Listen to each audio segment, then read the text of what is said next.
everyone. Today we'll discuss the central nervous system, and in central nervous system we'll be dealing with the structure of brain, but that is very basic structure of brain. There are different parts and their respective functions. So basically tell me, what do you know about brain, or why it is important part of our body? Because it controls almost all activity of our body, and at the same time it is situated here. सबका brain इधर ही होता है, and वो जो brain है that is situated and protected in the bony box. एक bony box में रखा होता है, उसको बोलते हैं cranium of the skull. Cranium of the skull में ये सिचुएटेड होता है. It is about 1300 to 1400 grams in weight. And we also have a cranial capacity. cranial capacity होती है. So cranial capacity हमारी जो है, जिसको हम cc में लिखते हैं, cc cranial capacity which is 1300 to the 1500 cc. cranial capacity मतलब हमारे ब्रेन का एक कैपेसिटी होता है, उसको cranial capacity बोलते हैं. So brain has a cranial capacity which is 1300 to 1500 cc, and brain actually it's a soft pinkish somewhat whitish in nature. soft होता है, pink या फिर whitish in nature होता है. and brain actually fully grown हो जाता है at the age of 6 years, and it has divided into the 3 parts. जो 3 parts हमें पढ़ने हैं वो हमको अभी हम डिस्कस करने वाले हैं. बट इतना एक बेसिक सा चीज याद रखिए, उसका वेट कितना होता है, कहाँ सिचुएटेड है, कौन से प्रोटेक्टिव लेयर में वो है. सो ये सारी चीजें पहले आप आपके नोटबुक में लिख लीजिए. Now will see its different, you can say different parts. तो brain has divided into 3 basic parts. First part is forebrain. Another would be midbrain, and next would be the hindbrain. So याद रखिए, exam में basic सा question अगर आया तो brain has been divided into 3 parts. 4 मतलब आगे वाला, मिड मतलब मिडल वाला, एंड हाइंड मतलब थोड़ा सा पीछे वाला पार्ट आता है. So forebrain also has its 3 subtypes, and first subtype of forebrain is cerebrum. Another would be, you can say, olfactory lobes, and third would be diencephalon. Midbrain also has its 2 subtypes, which are crura cerebri first.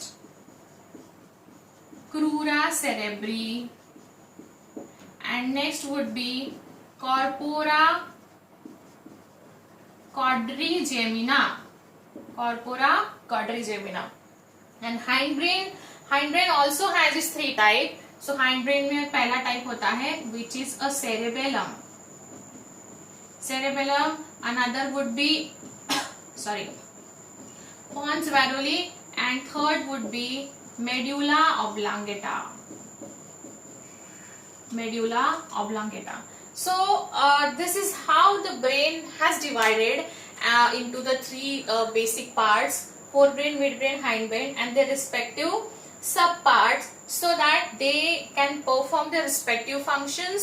So we'll have to see one by one, but the basic thing is that first of all you have to remember cerebrum and cerebellum. Generally बच्चे यहाँ confusion create करते हैं. cerebrum is the largest part of the brain.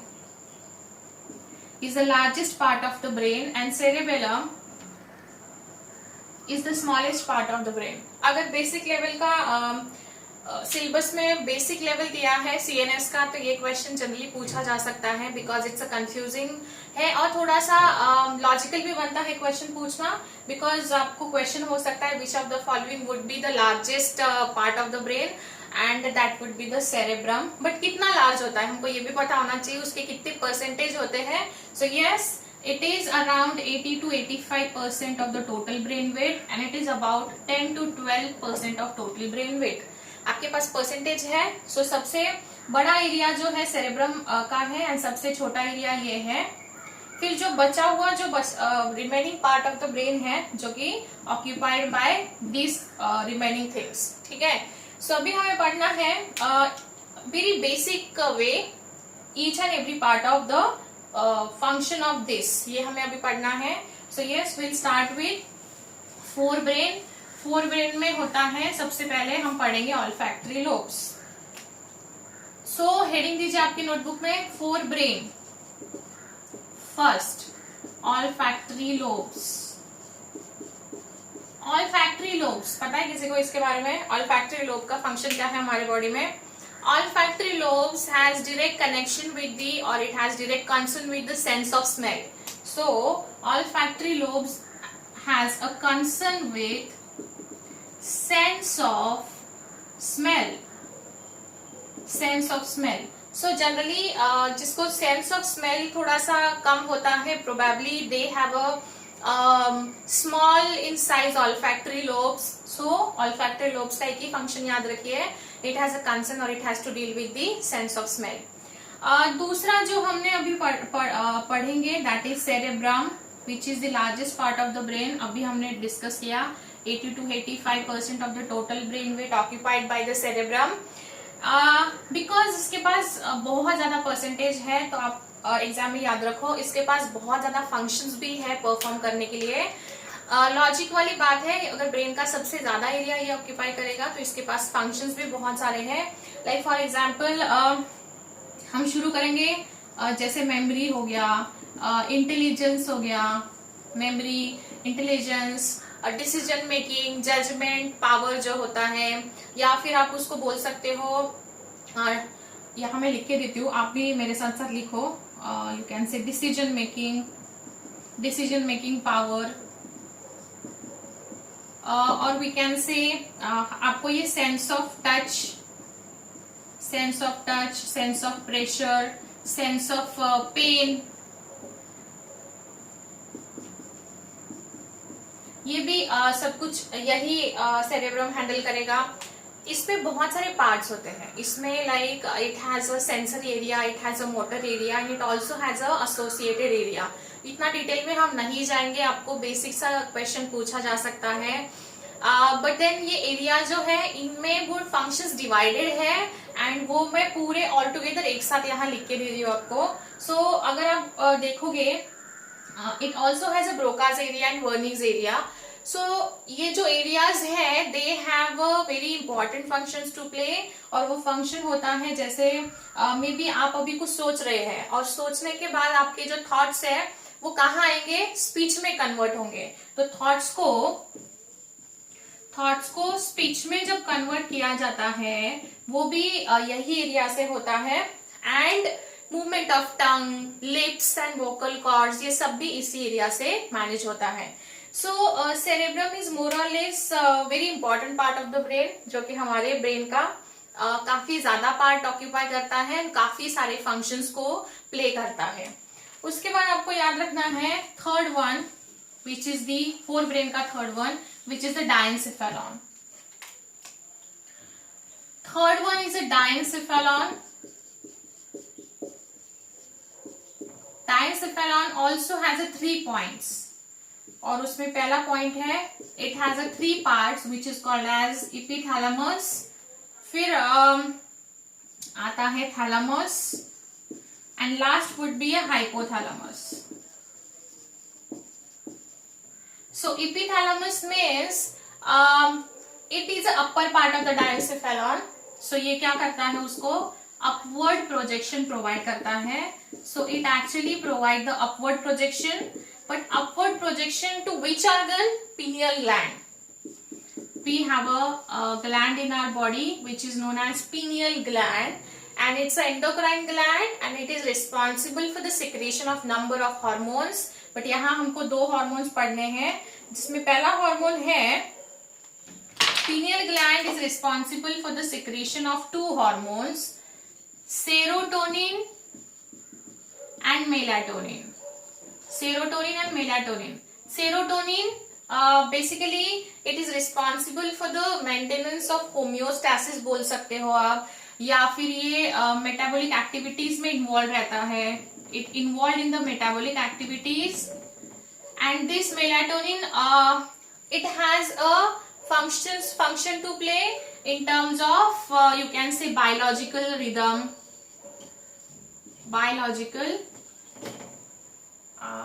Rhythm और biological clock भी बोल सकते हो, biological clock और बायोलॉजिकल रिदम। अभी आपको समझना ये है डायसेफेलॉन हैज दिस 3 पार्ट्स। उसमें से ऊपर वाला इपिथैलेमस है, जो कि इपिथैलेमस पीनियल ग्लैंड से कनेक्टेड होगा। पीनियल ग्लैंड जहां भी वर्ड आएगा याद रखो, वो कुछ ना कुछ सिक्रीट करेगी। तो ये 2 हार्मोन सिक्रीट करती है, serotonin, melatonin. Serotonin these are the, like यहाँ मैं लिख के दे रही हूँ आपको, हार्मोन्स होते हैं ये, these are the hormones. Serotonin involves in the activity of metabolic activity and melatonin it's a biological clock. Biological clock मतलब हमारे बॉडी में भी क्लॉक सेट होता है। जैसे एक छोटा सा एग्जांपल लेते हैं, अगर आपने रात को 8 और 9 आवर्स का कंप्लीट अच्छा सा साउंड स्लीप लिया है तो आपको दिन भर फ्रेश फील होता है, या फिर आप काफी एक्टिव रहते हो, आपका पढ़ाई भी अच्छे से होता है। बट अगर वही आपने रात को 1 या 2 घंटे का स्लीप लिया है तो आपको दिन भर बहुत लेजी सा फील होगा, या लिथार्जिक सा फील होगा, या आपका पढ़ाई में मन नहीं लगेगा, या फिर आपको दिन में सोने का मन करेगा। So basically the point is that हमारी बॉडी हमसे वो रेस्ट करवा के लेती है, या फिर जो साइकिल है उसको मेंटेन किया जाता है। दिन में कितना भी सो लीजिए आप, रात का जो स्लीप होता है वही बॉडी को रिपेयर एंड फ्रेशनेस देने के लिए रिस्पॉन्सिबल होता है। इसीलिए बायोलॉजिकल क्लॉक मतलब हमारे बॉडी का एक क्लॉक सेट होता है, जो कि उसी क्लॉक पे हमारी बॉडी पूरा वर्क करती है। Thalamus it is actually it's a lateral wall of lateral wall of this diencephalon. ये upward projected था towards pineal body. This is the lateral wall, and hypothalamus is the downward. It has a downward projection. Hypothalamus has a downward projection to pituitary gland. Pituitary gland is the master gland of our body. वहां लिख के रखिए आप, it is a master gland of our body because बहुत सारे hormone pituitary gland से ही secrete किए जाते हैं, वो इतना डिटेल में हम नहीं जाएंगे। Pituitary gland is a master gland of our body. It has very important function to play, जो कि बहुत ही ज्यादा हार्मोन सिक्रीट करती है और हर एक हार्मोन से हमारी बॉडी अच्छे से रेगुलेट की जाती है। Hypothalamus has a downward projection to the pituitary gland. जैसे ये डायसेफेलॉन का एक पार्ट है जिसमें अपवर्ड प्रोजेक्शन पिनियल ग्लैंड को है, नीचे का पिट्यूटरी ग्लैंड को है, एंड थैलेमस बीच में है। सो देखा जाए तो डायसेफेलॉन का बॉडी में बहुत इंपॉर्टेंट रोल है यहाँ, जो कि बहुत सारे हार्मोन्स के साथ डील कर रहा है। And yes, diencephalon is also called as a relay centre. Relay race देखा होगा आपने।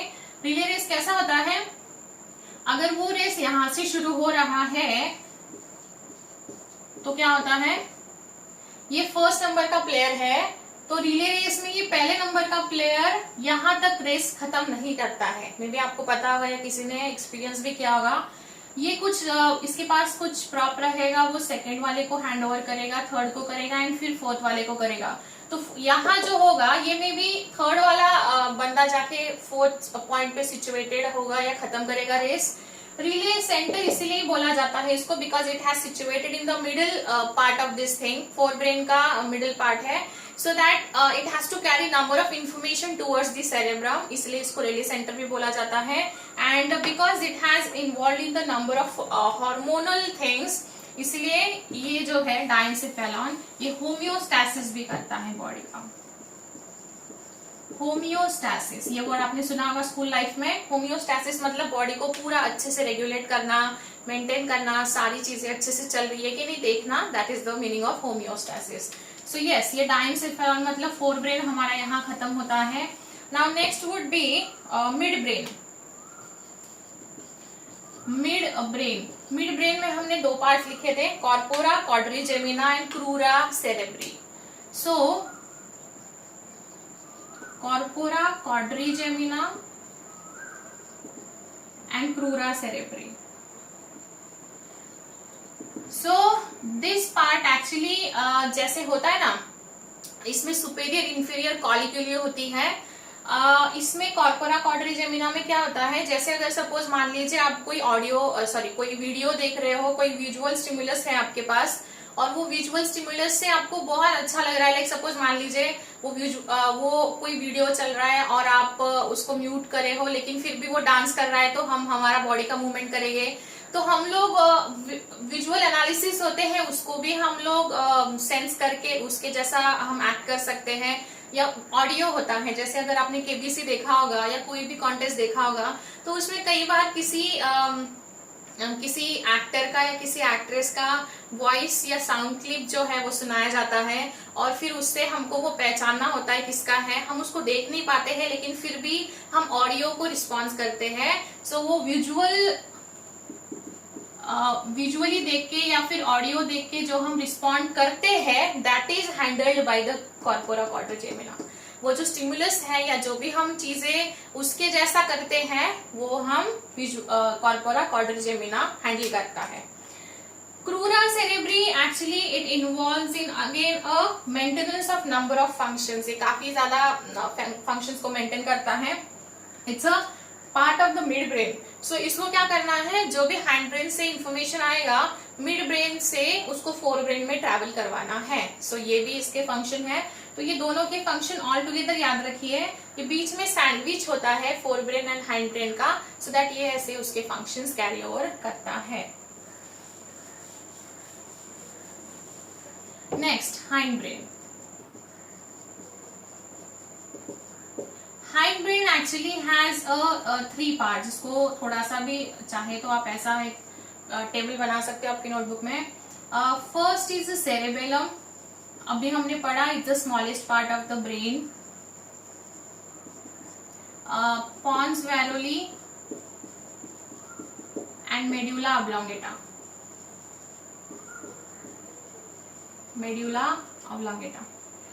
सेरेबेलम जो है एक्चुअली ये हमारे बॉडी में बहुत सारे इंपॉर्टेंट फंक्शंस को प्ले करता है। तो पहला है, ये वॉलेंट्री एक्शंस को मॉनिटर करता है। वॉलेंट्री एक्शंस मतलब जैसे अभी मैं ये बोर्ड पे लिख रही हूँ, it is also controlled by the cerebellum. Running, walking, you can से जंपिंग, ये सारी चीजें है, डांसिंग, ये सारा ये कंट्रोल करेगा। सो इन अ वे थोड़ा सा मस्कुलर एक्टिविटी के साथ डील करता है।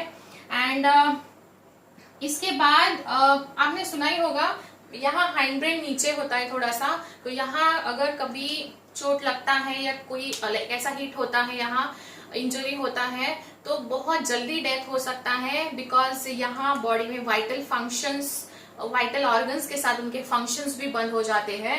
जैसे Pond's varolii and medulla oblongata, ये क्या करते हैं, ये हमारे बॉडी में सारी इनवॉलेंट्री एक्टिविटीज को मॉनिटर करता है। इनवॉलेंट्री एक्टिविटीज, वॉलेंट्री इनवॉलेंट्री का मतलब हम ऑलरेडी टिश्यूज में पढ़ चुके हैं, टिश्यूज जब हमने पढ़ा था तभी। इनवॉलेंट्री मतलब वो हम कंट्रोल नहीं कर सकते हैं। तो ऐसी कौन सी एक्टिविटी है, जैसे for example you can say respiration, heart beat, digestion, absorption of food, ये सारी चीजें जो है medulla oblongata and pons varolii ये दोनों ही करते हैं। इन दोनों को एक्चुअली ब्रेन स्टेम भी बोला जाता है। ब्रेन स्टेम मतलब ऐसे पूरा ब्रेन होने के बाद यहाँ नीचे ये स्पाइनल कॉर्ड होगा, यहाँ वाला जो एरिया होगा, यहाँ पीछे नेक के थोड़ा ऊपर यहाँ नीचे वो ब्रेन स्टेम होता है। Brain stem has a pons varolii and medulla oblongata. ये बहुत सारी इनवॉलेंट्री एक्टिविटीज कंट्रोल करता है, like for example coughing, sneezing, yawning, hiccupping, ये सारी चीजें जो है कंट्रोल बाय मेडुला ऑब्लोंगेटा। इसलिए ये बॉडी की बहुत सारी इंपॉर्टेंट चीजें यही फंक्शन मॉनिटर करता है। अगर वहां हिट होता है या चोट लगती है तो डेथ होने के चांसेस बहुत ज्यादा होते हैं। I would say immediate death होता है, बिकॉज ये सारी वाइटल इंफॉर्मेशन, वाइटल फंक्शन और यू कैन से vital organ would stop in that case, इसलिए डेथ हो सकता है।